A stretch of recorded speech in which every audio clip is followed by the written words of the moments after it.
CUA mitoy ny fifanolana eo amin'ny ben'ny tanàna sy ny mpanolo-tsaina.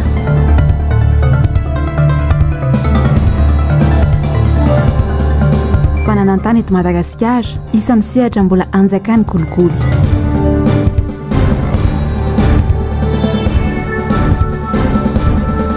Fitondrana ankehitriny izy samy izy ihany no mifamingana. Manolotra ny araba tomboka lasy tomboka vavy tonga soa anatin'ny pezin'ny fampahalalam-baovao ny MJS amin'izao takariva ny alakamisy fa 4 ny volana febroary ny taona 2024 izao. Aorian'ny sehatry ny fitsarana dia ny sehatry ny fananantany no ahitana kolikoly betsaka indrindra izay tafiakatra hatramin'ny 900 raha ny marjefo navoakany avy eo anivo ny Transparency International ny taona 2024 nisy araka izany fampifondronana ireo mpisehatra rehetra mba hijerena vahaolana anenana ny kolikoly eo amin'ity sehatra ity ho an'ny androany. Avitra Solondraibe sy Andra Kotomalala.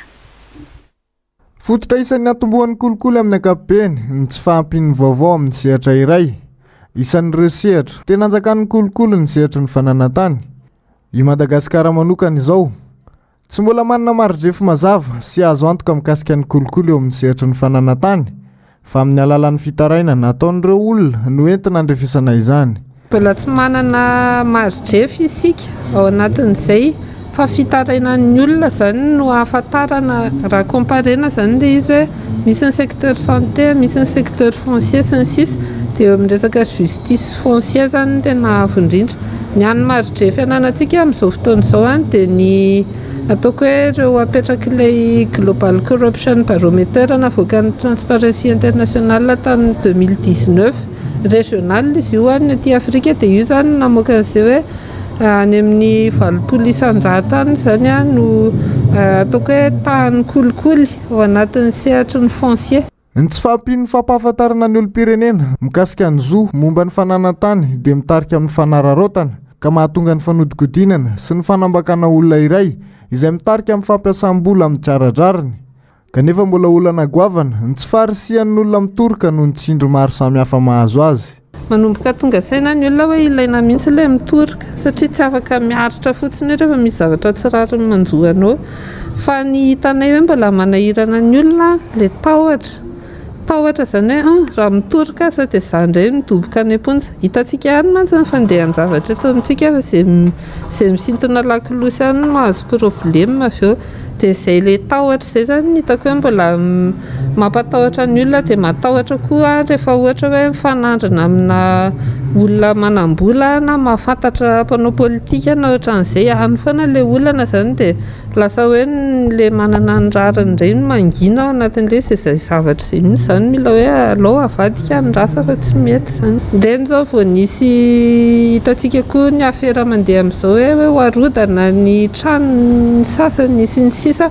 Io zany misy disadisa be dia be ao anatin'ilay izy dia ny fahatsapana azy hoe misy manararaoam-pahefana tokoa anatiny mety misy manararoatra koa ny tsy fahalalan'ilay olona ilay procédure sy ny lalàna amin'ny samihafa. Tokony miara-misalama mihitsy ny olon-drehetra zany mba hamingorana an'izay kolikoly izay sy ahafahany daholo be misitrika an'ilay vaovao dia mino izay hoe rehefa miara-miasa ireo mpiantsehatra rehetra ireo mety moramora kokoa ilay izy.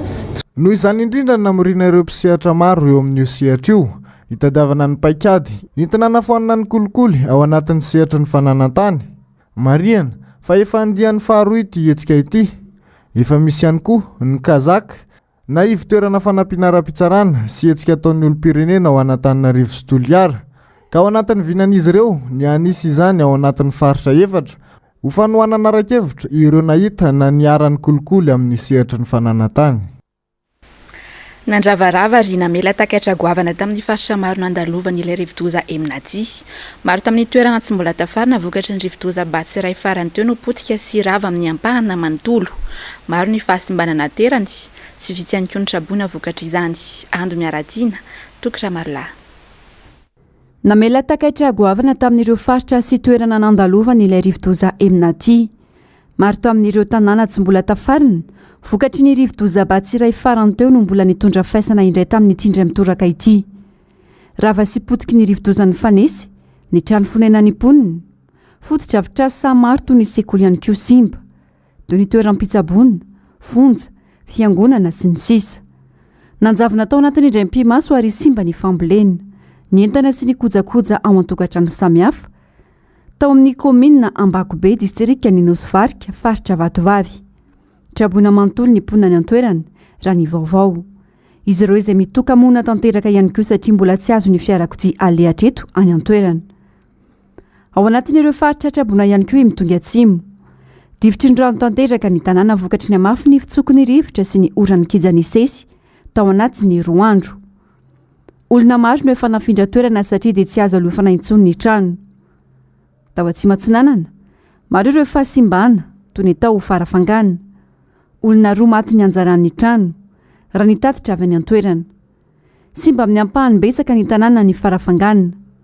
tombanana ho mahery ny 50 isanjato ny fahasimbana ho an'ny birao-panjakana ankoatra ireo voatanisa ireo dia maro ireo faritra no vomafy ary miaina anaty tebiteby sy fasahirana tanteraka vokatry ny rivotozingy toy ny ao Mananjary, Amboasary Atsimo sy ny maro hafa raha ny tatitra vonjimaika navoaka any avy ao anivon'ny BNGRC dia mahatratra 8,303 alina ireo traboina izay avy amin'ny tokantrano raika amin'ny 3,704 arivo raika amin'ny 7,705 alina ireo olona nafindra toerana anatin'ny toerana fandraisana ny tanana vonjimaika miisa 7,70 tamin'ny faritra miisa 10 dia Amoriny Mania, Androy, Anosy, Atsimo Atsinanana, Fitovinany, Yorombe, Matsiatra Ambony, Sofia ary Vatovavy.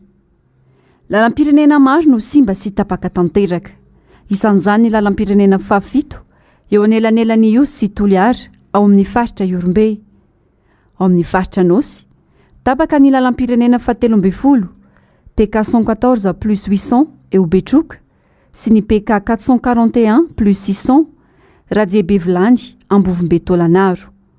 Ao amin'ny faritra Morony Mania, lalam-pirenena 470 mampitoy ny RN7 sy Ambovimbe Centre ary Manandrina tapaka eo amin'ny PK 12. Raha ny vaovao avy anivon'ny sampana mpamantatra ny mety toetry ny andro dia nivoaka an-dranomasina alina tamin'ny sivoratany ho any Eminaty. Ny maraina teo tany amin'ny enoratany ho any dia efa tany amin'ny 730 kilometatra andrefana somary atsimo andrefana androka distrika Rampanino nisy ny Foibeny. Mikisaka miakandrefana somary atsimo andrefana isaka mahafaka 70 kilometatra isan'ora. Miaina tsikelikely ny Orambe eny an-dranomasina fa saingy ny rivotra no mbola mitoetra amin'ny faritra Atsimo Atsinanana sy Atsimo Nosy raha ny fanazavana trany. Noho izany, mbola ahery na ahery be ny ranomasina ka entanina trany ireo mpampiasa ranomasina amin'ireo morontsiraka ireo mba tsy hiandrika mandra-palasa tanteraka ity rivotoza ity.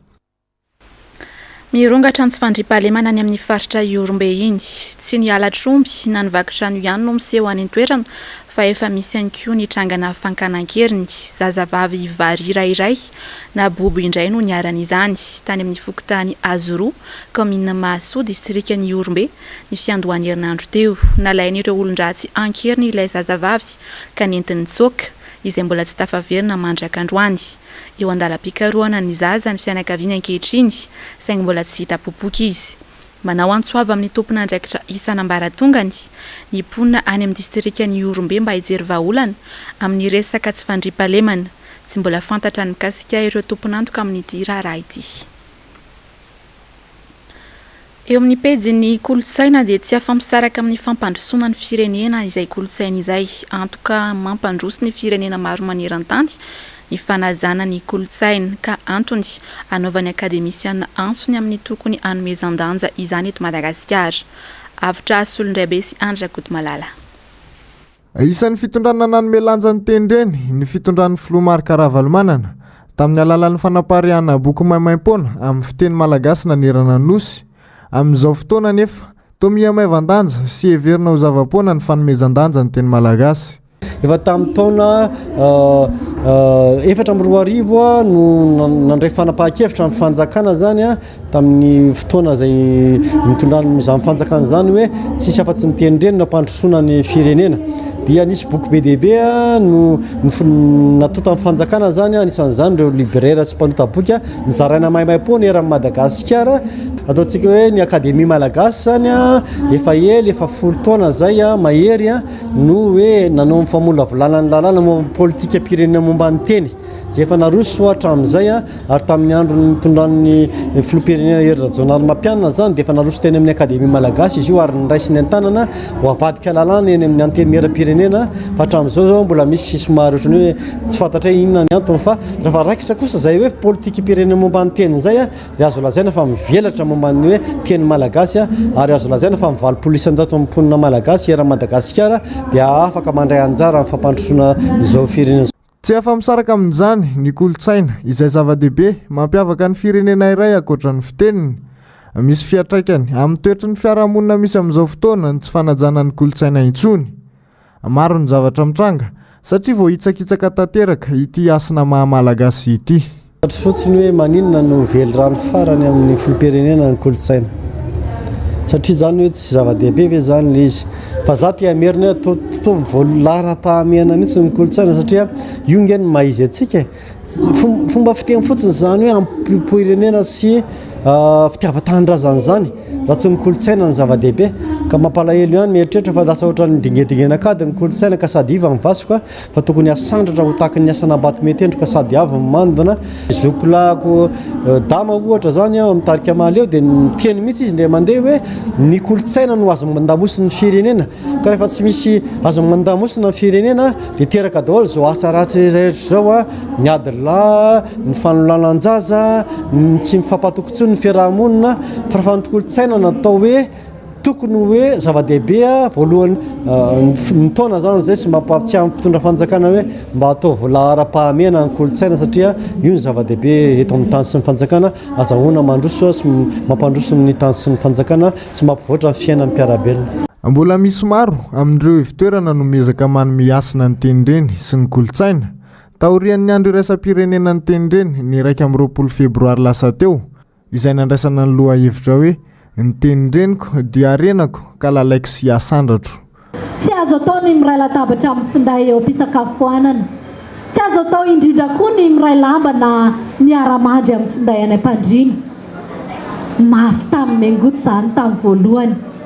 Tsapany anefa fa tia azy loatra sy tiany tokoa ireo ray aman-dreniny ka noenony ihany ny teniny. Efa hitany ny vokatry ny fitaovan'ny teknôlôjia tsy voalanjalanja.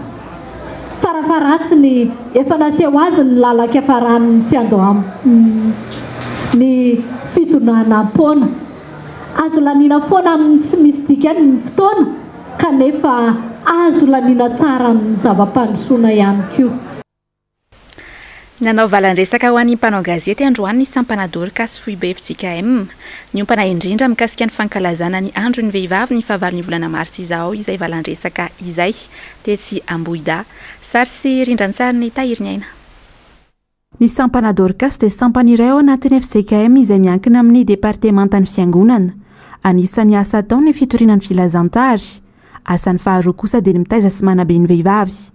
Misy ny asika karakarain'ity sampana ity ho fankalazana ny fetin'ny vehivavy ny 7 hatramin'ny 9 volana marsa izao. Amin'ny 7 volana mars anasanay manokana ireo vehivavy mahatsiaro fatompona ndraikitra amin'ny fampandrosoana ity firenena ity sy eo anivon'ny fiangonana ao amin'ny toerana izay atao hoe FJKM mandrosoan'i Kristy fitroafana ivaty io isy famelabelala-kevitra lehibe ifampizarana ao ny amin'izany atao hoe vehivavy afaka mampandry fahalemana eo amin'ny firenena izay misy azy zany. Amin'ny fahavalon'ny volana marsa kosa dia hetsika goavana anasana ny vehivavy rehetra tsy akanavaka na izy zany ialoava ny fampompivavahana amin'ny mahafiangonana anay fa rehefa vita ny fampompivavahana dia isy karazana fifampizarana na le ataontsika hoe atelier ihany koa tanterahana amin'ny fotoana io efa fanao ny Dorcas zany fa amin'ity indray mitoraka ity dia isy ny mampiavaka ihany koa izany atao hoe fampizarana zany satria ivotra manokana amin'ny fotoana iny hoe vehivavy mahavita tena ary vehivavy mitady izay ny atao hoe fahavitantena ara-tsakafo zany.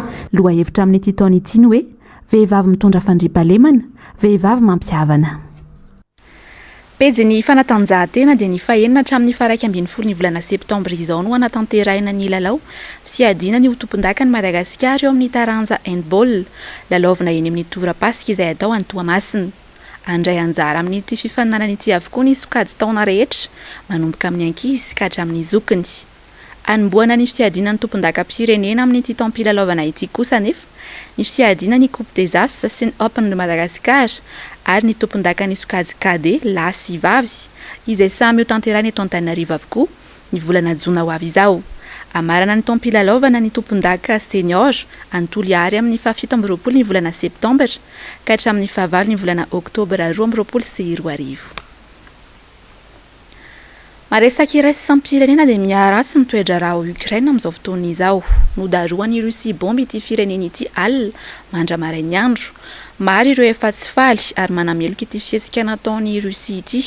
Mampanany mety poany ady lehibe fatelo manoloana ity tranga ity raha ny fanehoan-kevitra maro. Ary ao ary ny andinindin'izay tanteriny Andy Miaratiny sy Tokotry Marola.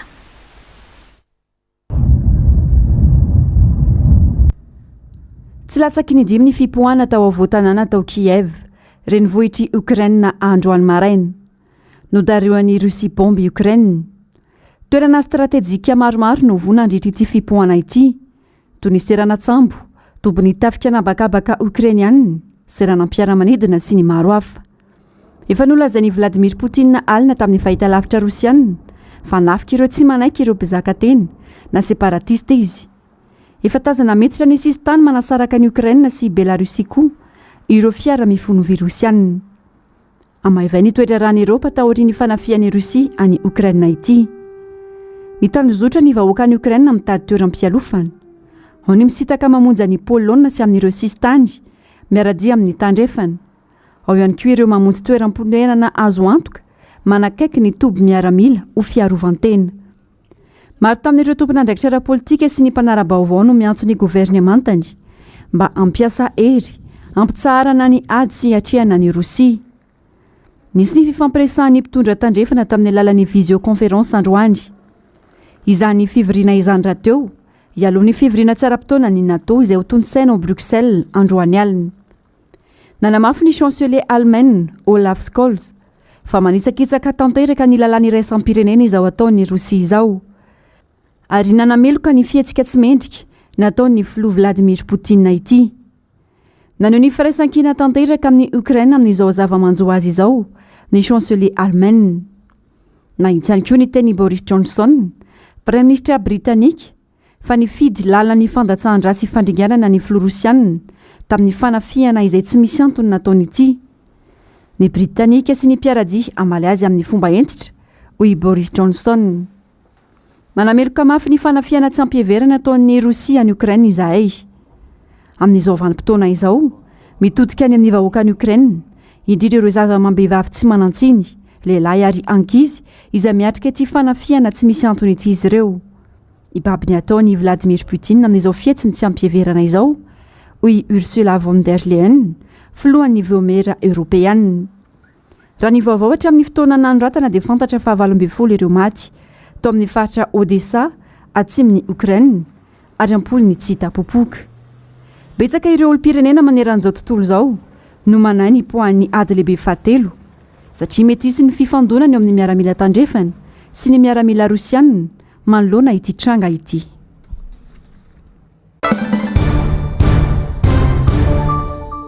Nanomboka androany ary aritra 3 andro ny fivoriana tsy ara-potoana izay tanterahin'ny filakevitra munisipaly eo anivon'ny komina Antananarivo renivohitra. Lahadinika 5 no hodiniana amin'izany, mitohy anefa ny eo amin'ny fitantanana ny tanàna ho an'ny mpanolo-tsaina sasany. Sary sy rindran-tsary ny Tahiry Nyaina. Anisan'ny lahadinika 5 hodiniana mandritra ny 3 andro atao anatin'ny filakevitra munisipaly ny mikasika ilay orinasa mitantana amin'ny parkiny eto Antananarivo. Ny fananganan'ny komina Kianja Multisport ka ny vondrona Axian any vondrona Telma no voalaza fa anao ny Kianja. Nametrahan'ny mpanolo-tsaina fisalasalana avokoa ny mikasika ireo lahadinika ireo. Ao anatin'izany moa le resaka SMGD, Société Municipale de Gestion Digitale izy io. Io zany ilaina nolona ny Easy Park. io société io raha nanolo raha namety napakevitra nametraka ny société io ny commune urbaine Antananarivo raha ny tokony ho izy raha ny lalàna kosa satria lazaina fa orinasa ny commune izy io dia tokony nampandalovana tatao amin'ny conseil municipal aloha hoe hofoanantsika ny izy parka ohatra dia andeha hanangantsika orinasa toy izao ny firafitra sy ny ao anatiny sy ny vola hiditra ao aminy dia ekeninareo mpanolontsaina sa tsy ekeninareo mpanolontsaina fa dia natsangana tany zany zay société municipale de gestion digitale izay aloha zany ny tiana mariana ankoatran'izay ankoatran'le mikasika ny parkina dia io ihany koa no mbola irentsika zao faranteo menimena ny eny amin'ny pochara amin'le resaka vola laina fa io ihany koa no miandraikitra n'le resaka taratasy avoaka atao amin'ny commune zany hoe zany manomboka izao le hoe taratasy infalsifiable mety ho permis io mety ho certificat d'occupation io dia io ihany koa no misahana azy ny zavatra nanahirana fotsiny tao anatin'ny convention izy ny efa narositra tao anatin'ny filan-kevitra dia soratana mazava ao hoe zao pourcent le vola miditra izay volam-bahoaka itya ho an'ny SMGD ary itya ho an'ny commune matsiaro tsara ako raha resaka an'izany hoe isan'ny fanamariana efa nentina tany aloha zany nefa tamin'izany fotoana lazaina fa tsy nety dia ankehitriny nefany mety andray ve zany izay zavatra izay faharoa makasika an'ilay resaka multisport terrain multisport anangana terrain multisport ny commune urbaine Antananarivo ahafahana mampisitraka ny tanora anireo fotodrafitra sampanatanjahantena maro samihafa manaky an'izany no mpanolontsaina tena atao hoe tsy tia fivoarana zay ary tsy tia fandrosoana tokoa raha mandahan' zany ekenay zany hoe anangana an'izany fa zao maninona loatra re dia isaky ny misy zavatra atsangana eto amin'ity commune urbaine Antananarivo ity dia matetika foana miverimberina ilay anarana hoe Axiane fondation Axiane eto amin'ity Antananarivo ity ve dia tsy mba misy orinasa hafa mba mety hoe vonina ny iara-iasa amin'izany commune urbaine Antananarivo izany ka mba meritreritra n'izany hoe iara-iasa sy anao zay ampivoarana sy ampivelarana zany sehatra ny fanatanjahantena izany nametraka eto moa fanontaniana ny valiteny azonay tao dia hoe efa nisy ny fifampiresahana dia izy rery no miresaka zay tsy mino an'izany satria ahoana moa ny hoe fifampiresahana ao anatina ataontsika hoe collectivité territoriale décentralisée tsika na vondrom-bahoaka paritra dia raha ny tokony ho izy misy ny atao hoe appel d'offre appel à manifestation d'intérêt ny commune tokony miteny hoe ito tany eto ananiny eto ito dia eritreretinay ananganana an'izao zay le tetikasan'ny commune izavy ianareo no mety lina dia mamaly ny olona fa dia ataoko trano an-trano ny zavatra misy zany ao anatin'izay resaka hoe fanomezana ny fondation Axiane an'ity fananganana an'ity terrain multisport ity diniany eto ihany koa ny mikasika ny etratrano ary ny mikasika ny fanomezana fahefana feno ny ben'ny tanàna androdana ny trantso nahazo alalana fanondrenana na permis de construire anisan'ny zavatra nampimenimena ny olona be ihany koa ary nahazonay fitarainana maro be ny fidangan'ny etratrano misy fiakarana hatrany amin'ny 4,000 isan-jato aza ny faran'ny herinandro teo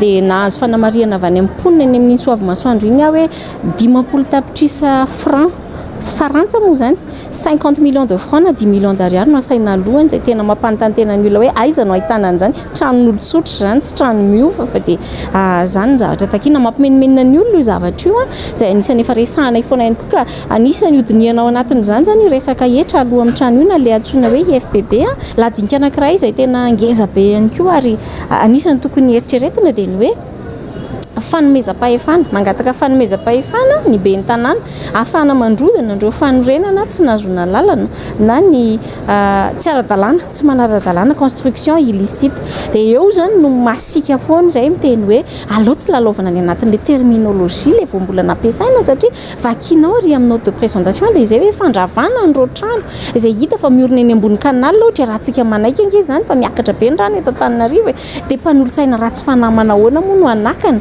ny zavatra izay miorina eny ambony kanala tsy hoarotana azo atao nge zany ary tokony atao zany asoa ny mponina rehetrarehetra fa saingy rehefa vakinao ary amin'ilay zavatra ho tapahana dia hoe fandrodanana ny trano rehetra tsy manana permis ity io taratasy mirakitra ny fanomezana lalana amin'ny ben'ny tanàna androdana trano tsy nahazo alalana io atao amin'ny taratasy fampahafantarana na note de présentation fangatahana lalana androdana ny trano manelingela ny fivoahan-drano atao amin'ny délibération kosa milaza fa fandrodanana trano tsy nahazo alalana nambarany ireto mpanolontsaina ireto hatrany fa ataony ben'ny tanàna toy ny fitantanana orinasany manokana ny fitantanana ny commune izay tiany atao no ataony saika adingan'ny hatrany ny mpanolontsaina dia tonga amin'ilay fiteny vahiny indray ty hoe l'exemple vient d'en haut tsara ny manamarika fa tsy tonga nanatrika ty filakevitra ity androany ny ben'ny tanàna eo amin'izay lafim-baovao iny anivon'ny komina Antananarivo renivohitra izay hatrany dia nitondra fanazavana mikasika ny fitsinjarana ny solika izay tokony hositrahan'ny mpanolontsaina ihany koa ny androany ny mpanolontsaina ny dimy. Nilaza ny tenany fa misy ny antso izay ataony ben'ny tanàna satria 5 ny isan'ny mpanolontsaina ny tanàna dia misy amin'izy ireo no tsy omena hisitraka intsony izay solika izay zoan'izy ireo feno anefa fa tsy misy idirany ben'ny tanàna akory. Hoarahoary ny fanampanazavana. Ny olany carburant dia izao tany aloha tamin'ny mandat teo alohanay dia nisy le atao hoe mandat spéciaux izay 70 andro nomena nositrahany mpanolontsaina tamin'izany ho fanatanterahana ny asany ohatrany hoe mba fitaovana hoenty miasa zany. Fa rehefa nisy ny fivorianay voalohany dia tao anatin'izany misouleven'ireo efa zokinay amin'ny maha-mpanolontsaina ny teny izy ireo hoe somary sarotsarotra le procédure arahana amin'le famohanana le mandat spéciaux maninona raha ndao tsorina le izy dia atao solika dia mba misitraka n'iny solika iny mandeha systématique isam-bolana zany mpanolontsaina rehetra. Nekena ary tapaka somatsara zany zavatra zany. Rehefa nekena zany dia nahazo an'ilay karatra fanilo ary izay. Karatra fanilo moa atao iny mazava loatra fa afahana misitraka isam-bolana izay solika anjarany tsirairay avy.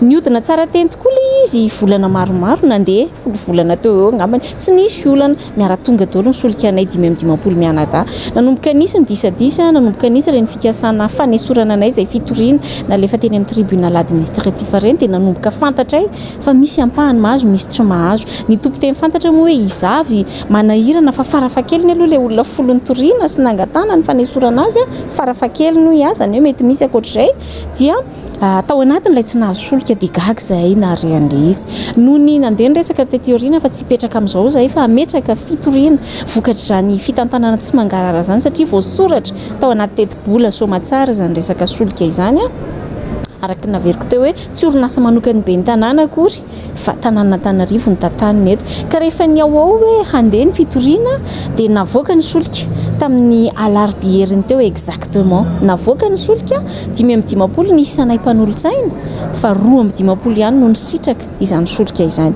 Izany hoe nosingianina tao anatin'ny marindray zany ny anankitelo izavy le telo mpanolontsaina IRK Loelisitra Clémence Rarinirina, mpanolontsaina Tim Lili Rafaralantena ary ny mpanolontsaina ny komba Toavina Ralambomahay. Angamba dia efa miteny ho azy ny sary ve teny ho azy le anarana hoe maninona no ireo olona ireo izay efa hitanareo matetika amin'ny anao manjery mahasamy dénoncé sy milaza ny tsy fetezana na zavatra tsy mandeha araka ny tokony ho izy atao amin'ny commune dia izay zany le izy anaovana antso-jay anaovana chantage.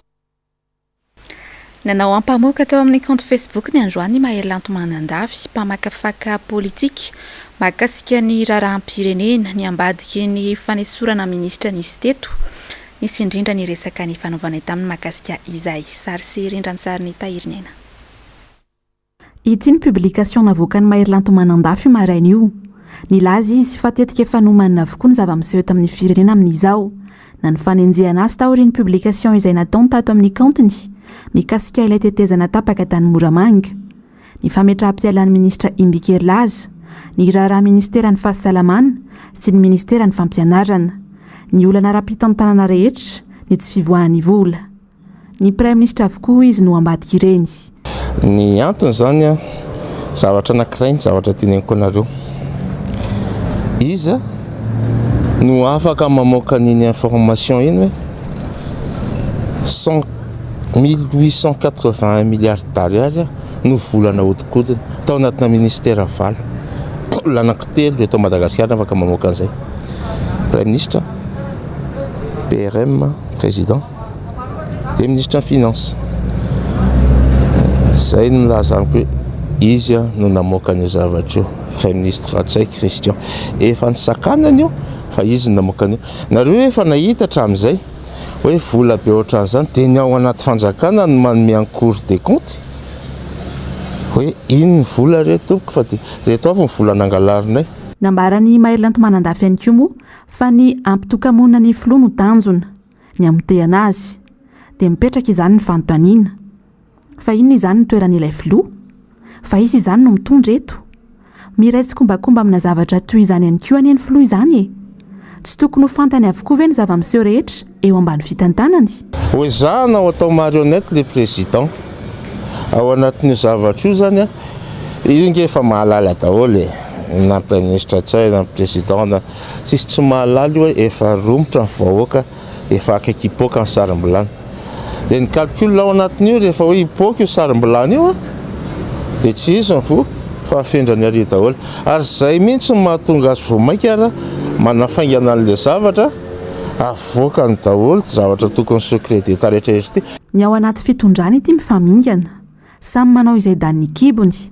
Ny vahoaka malagasy efa mila tsy ahita ho raisiny intsony nampindramina fahefana nefa izy ireo. Ny vahoaka trany no tompony teny farany.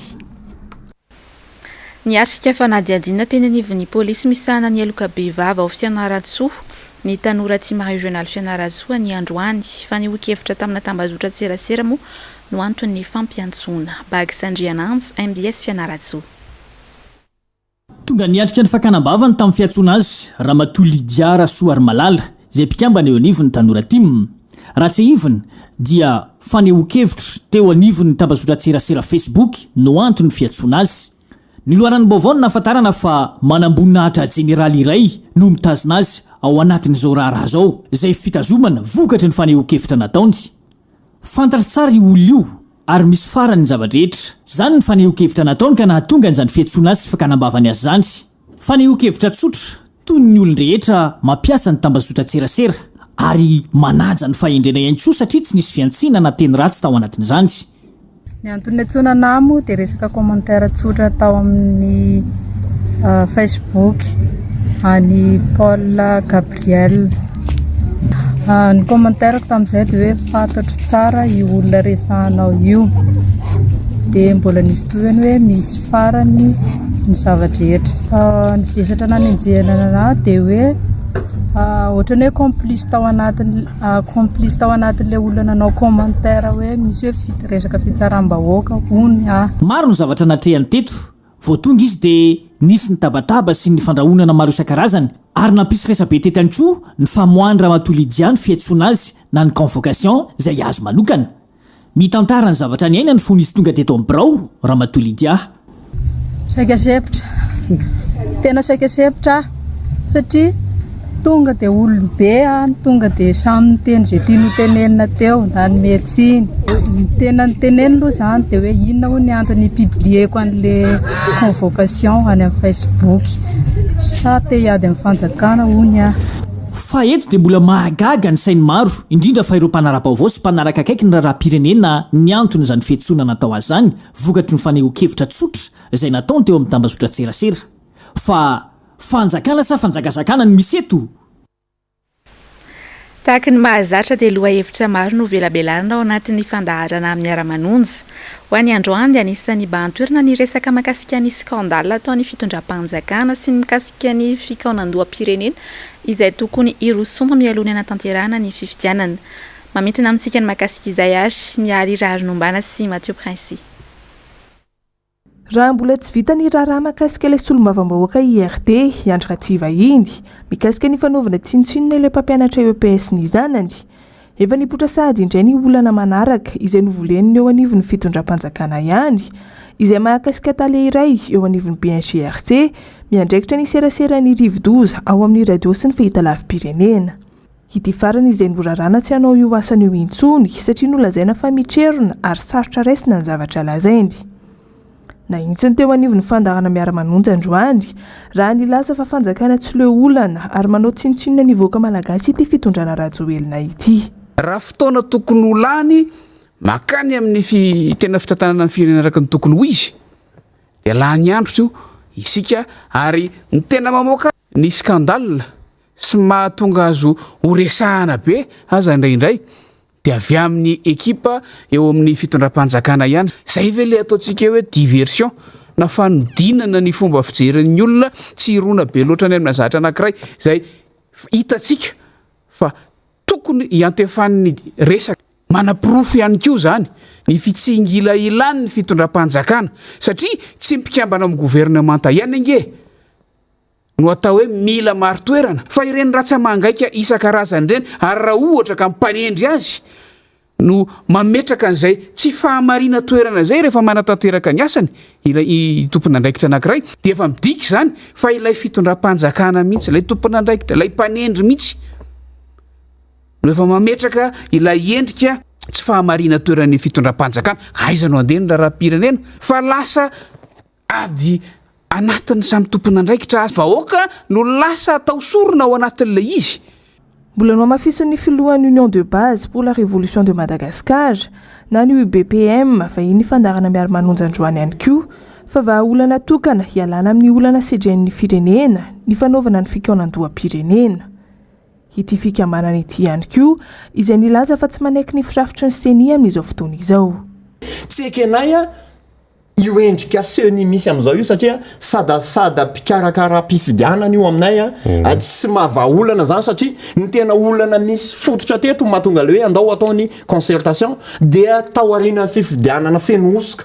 Io endrika concertation nationale io izay tariny RMDM rafitra mipetraka sy mazava tsara fatapoko fatapirenena fatatry ny vahoaka malagasy dia tafiditra ao anatin'izany ny resaka fampihavana-pirenena, tafiditra ao anatin'izany ny fametrahana rafitra ara-dalàna ikirakira ny fifidianana na iza avatia ivelan'ny fitondrana ka mitonona ho mpanohitra dia antsoinay hamonjy sy anatanteraka hanamasaka an'ilay atao hoe concertation nationale hikaroam-baolana sy hitondrana an'ilay tsikera ataotsika andao aloha ajanona ny ady la politique politicianina manao calcul ny posy manao calcul ny amerenana ny namana hamerenana mpandrara maro ny olana maro ireo lesoka be dia be mila reniny eto amin'ity firenena ity amin'ny alalan'ny concertation toy an'ilay efa natao teny amin'ny andibe paipasy tamin'ny 13 jolay niverenan'ny fandarana miara-manonja no resana ihany koa tamin'ity androany ity ny mikasika ilay tetikasa teleférika tetikasa izay no tsy ahivony teo anivony ity fandarana ity hatrany fa maro no tsy mankasitraka azy no izy teraka olana maro samihafa eto Antananarivo. Tsy ny malagasy rehetra ihany koa no afaka hisitraka sy handeha amin'ny ity fitaovam-pitaterana amin'ny alalan'ny tarby ity raha io sarany 4,000 io no jerena. Mipetraka hatrany moa ny fanontaniana hoe avany olan'ny pony eto Antananarivo ve ny fanaovana io tetikasa io ary tena mahasoa ny ankamaroan'ny vahoaka malagasy ve izany? Raha tena manana finiavana mpandrosin'ny firenena ny fitondrana ny fanamboaran-dalana ahafahana mampifandray ireo distrika rehetra no tokony masoana ho hatrany ny vahin'ny fandarana miara-manonja. Dia izay indray ary no manakatona ny fiazin'ny fampahalalam-baovao tamin'ity androany ity ankasitrahako ianao nanaraka izany hatramin'ny farany. Tahaka ny mahazatra ho arahanao ary ny fampahalalam-baovao ny Global News sy ny ahoana marina ary ny horonan-tsary le beau rôle ho arahanao amin'ity androany ity. Ny tena kosa mametraka ny veloma mandra-piaona ho amin'ny rahampitso indray tompoko.